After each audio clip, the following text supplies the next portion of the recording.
आप तमाम लोग जानते हैं कि मुफ्ती सलमान अजहरी साहब को रिहाई मिल गई। उन्हें सुप्रीम कोर्ट ने ये कह करके जो है वो जेल से आज़ाद कर दिया कि आपने कोई ऐसी स्पीच नहीं दी थी जिसकी वजह से माहौल जो है वो बिगड़ा और किसी भी तरह का पब्लिक डिसऑर्डर हुआ।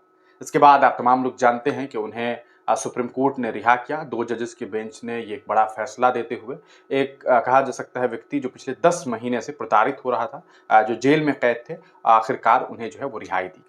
इस फैसले के बाद बहुत सारे लोगों में खुशियों का माहौल देखने को मिला। उनके चाहने वाले, उनसे मोहब्बत करने वाले, मुफ्ती साहब को पसंद करने वाले, उन्हें सुनने वाले जितने भी लोग थे, उन्होंने खुशियों का इज़हार करते हुए एक सवालिया निशान भी पेश किया। वो ये कि आखिरकार 8-10 महीने जो उनका वक़्त जेल में गुज़रा, आखिरकार उसकी ज़िम्मेदारी कौन लेगा? जब उनके स्पीच से कोई इस तरह के हालात नहीं बने, कोई तनावपूर्ण माहौल नहीं बना, अदालत ने जब इस बात को स्वीकार कर लिया है, तब ये सवाल है कि आखिरकार उनकी ज़िंदगी का ये जो एक अहम 8-9 महीना था, वो जेल में जो उन्हें गुज़ारना पड़ा, आखिरकार उसकी ज़िम्मेदारी कौन लेगा? इन तमाम सवालों के बीच अब सोशल मीडिया पर एक बड़ी खबर सामने आ रही है। ये खबर नहीं है, अब इसे खबर कहें, अफ़वाह कहें, इसके बारे में सोचने की ज़रूरत है। सोशल मीडिया पे तरह-तरह के दावे हो रहे हैं और इन दावों में एक बार फिर उनको लेकर के एक ऐसी खबर फैलाई जा रही है, जिसकी ज़मीनी हकीकत क्या है, इस पर हम अंत में बात करेंगे। लेकिन उससे पहले बात करते हैं कि आखिरकार क्या कुछ बातें सोशल मीडिया पर सामने आ रही हैं। जब से मुफ्ती सलमान अज़हरी साहब की रिहाई हुई है, उसके बाद से सोशल मीडिया पर उनको लेकर के कुछ पोस्ट्स वायरल हो रहे हैं। एक पोस्ट जो वायरल किया जा रहा है वो ये कि क्या मुफ्ती सलमान अज़हरी साहब महाराष्ट्र के विधानसभा चुनाव में चुनाव लड़ेंगे? यानी कि अभी जो विधानसभा का चुनाव होना है 20 नवंबर को, क्या इसमें मुफ्ती सलमान अज़हरी साहब को चुनाव लड़ना चाहिए? क्या उन्हें टिकट मिलना चाहिए? और इसको लेकर के लोग ये दावा कर रहे हैं और लोग ये कह रहे हैं कि असदुद्दीन ओवैसी साहब की पार्टी यानी कि ऑल इंडिया मजलिस-ए-इत्तेहादुल मुस्लिमीन को मुफ्ती सलमान अज़हरी साहब को टिकट देना चाहिए और महाराष्ट्र के कुछ सीट्स की भी चर्चाएं करते हुए लोग ये लिख रहे हैं कि उन्हें चुनाव लड़ाना चाहिए।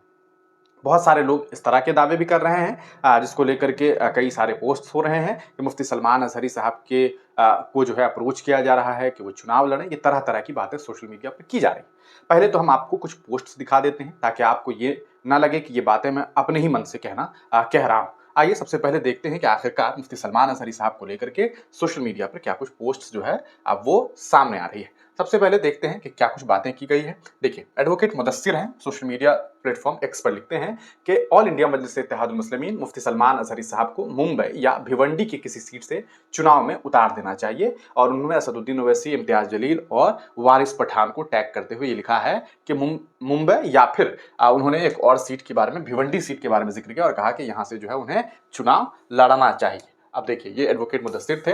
अब आगे देखते हैं, एक साहब और हैं, ये हैं आदिल हुसैन साहब। ये लिखते हैं कि क्या सदर मोहतरम कायदे मोहतरम असदुद्दीन ओवैसी को ऑल इंडिया मजलिस-ए-इत्तेहादुल मुस्लिमीन की तरफ से मुफ्ती सलमान अज़हरी को मुंबई के किसी इलाके से चुनाव लड़ाना चाहिए? ये भी सवाल जो है आदिल हुसैन साहब के द्वारा किया जा रहा है। आगे देखते हैं, एक साहब हैं मुस्लिम हेल्पिंग करके इनका आईडी है, नदीम रजा।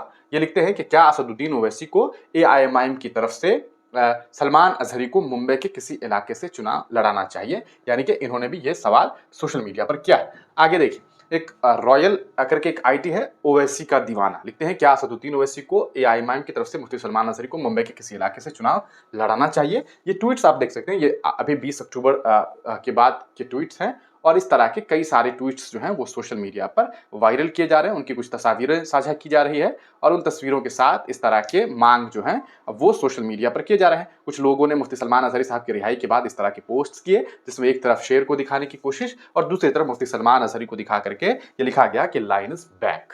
अब खैर, ये लोगों की मोहब्बतें हैं, उनके प्रशंसक इस तरह की बातें लिख रहे हैं। अब बात करते हैं कि आखिरकार क्या मुफ्ती सलमान अज़हरी वाकई चुनाव लड़ेंगे?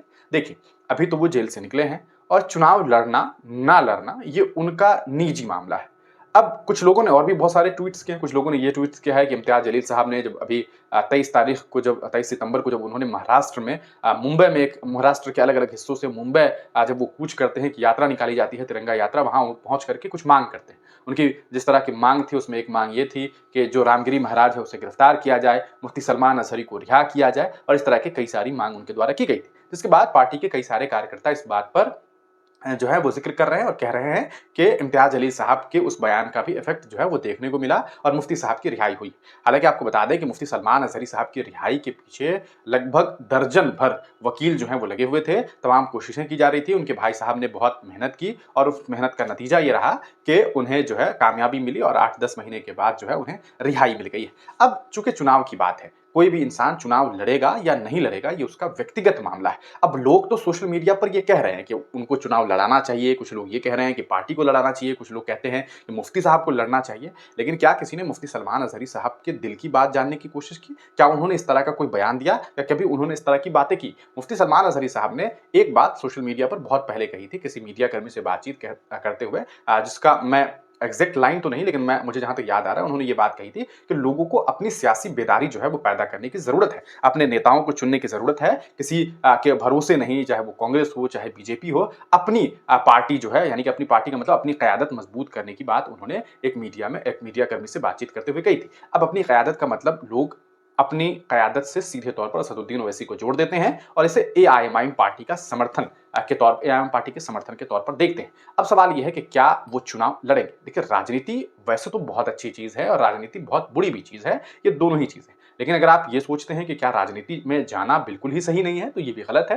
राजनीति में लोगों को जाना चाहिए। जब अपने लोग, अच्छे लोग जब जाएँगे तभी राजनीति में कुछ अच्छी चीज़ें जो है वो देखने को मिलेगी। और पॉलिटिकल लीडर होना एक इस्लामिक स्कॉलर का ये तो और भी बहुत अच्छी बात है, वो दोनों ही तरफ से जो है वो काम कर सकते हैं। लेकिन क्या मुफ्ती सलमान अज़हरी साहब इस बार महाराष्ट्र का चुनाव लड़ेंगे? इसको लेकर के कोई भी जो है खबर नहीं है, तो इस तरह की अफ़वाह फैलानी भी अच्छी बात नहीं है। दूसरी बात, क्या एआईएमआईएम पार्टी ने उन्हें अप्रोच किया है? क्या असदुद्दीन ओवैसी साहब ने उन्हें अप्रोच किया? क्या इम्तियाज़ जलील ने उन्हें अप्रोच किया? क्या वारिस पठान ने उन्हें अप्रोच किया? इसको लेकर के भी कोई आधिकारिक सूचना नहीं है, तो इस तरह की बात करना सीधे तौर पर एक अफ़वाह फैलाने के तौर पर ही देखा जाएगा। तीसरी बात अगर की जाए, वो ये कि क्या मुफ्ती सलमान अज़हरी साहब ने कभी चुनाव लड़ने की बात कही कि मैं चुनाव लड़ूँगा किसी दल से? उन्होंने अभी तक इस तरह की कोई बातें नहीं की है। सीधे तौर पर अगर आप देखेंगे तो ये उनके फैन्स की, उनके मोहब्बतें हैं, वो इस तरह की बात कर रहे हैं, लेकिन ज़मीनी हकीकत इस बात को लेकर के कुछ भी नहीं है। तो इस तरह की अफ़वाह फैलाना शायद अच्छी बात नहीं होगी, क्योंकि अभी चुनाव का वक़्त है, फिर कुछ पॉलिटिकल लीडर इस पूरे मामले पर बात करेंगे। कल को ये भी हो सकता है कि अगर वो चुनाव नहीं लड़ते हैं, तो कुछ लोग ये कहने लगेंगे कि एआईएमआईएम ने उन्हें टिकट नहीं दिया, जबकि उन्होंने चुनाव लड़ने की ना कोई ख़्वाहिश ज़ाहिर की है अभी तक, और अगर उन्होंने की या ना की, ये तो उनका निजी मामला होगा जब तक वो इसको लेकर के अनाउंसमेंट नहीं करते। तो अब तमाम लोगों से मेरी अपील है, इस तरह की अफ़वाह ना फैलाइए। ठीक है, आपकी राय है कि उन्हें चुनाव लड़ना चाहिए, अच्छी बात है। उन्हें लड़ना चाहिए, नहीं लड़ना चाहिए, लेकिन बहुत सारे लोगों ने सोशल मीडिया पे इस तरह के भी पोस्ट किए हैं। ऐसा है कि इस बार एआईएमआईएम जो है उन्हें टिकट दे रही है। इस तरह की कोई भी आधिकारिक खबर नहीं है। हाँ, ये अलग बात है कि आपकी मोहब्बतें हैं और आप इस तरह की बात कर रहे हैं। तो ये एक सोशल मीडिया पर बातें सामने आ रही थी। देखिए, अफ़वाह फैलाने से मामलात बिगड़ते हैं और इस बात को मैं शुरू से कह रहा हूँ। इसलिए आप तमाम लोगों को सोशल मीडिया पर लिखने से पहले ज़रा सोचने की भी ज़रूरत है कि आप क्या लिख रहे हैं, क्या नहीं लिख रहे हैं। क्योंकि जब आप उनके फॉलोअर होते हैं, तो आपको इस बात का भी ख़्याल रखना होता है कि आप जिनके लिए लिख रहे हैं, क्या उनके लिए इसका कोई पॉज़िटिव इम्पैक्ट जाएगा या फिर इसका इस्तेमाल कुछ नेगेटिव रोल में भी लिया जा सकता है। आप इस पूरे मामले को किस तरह से देखते हैं? अपनी राय आप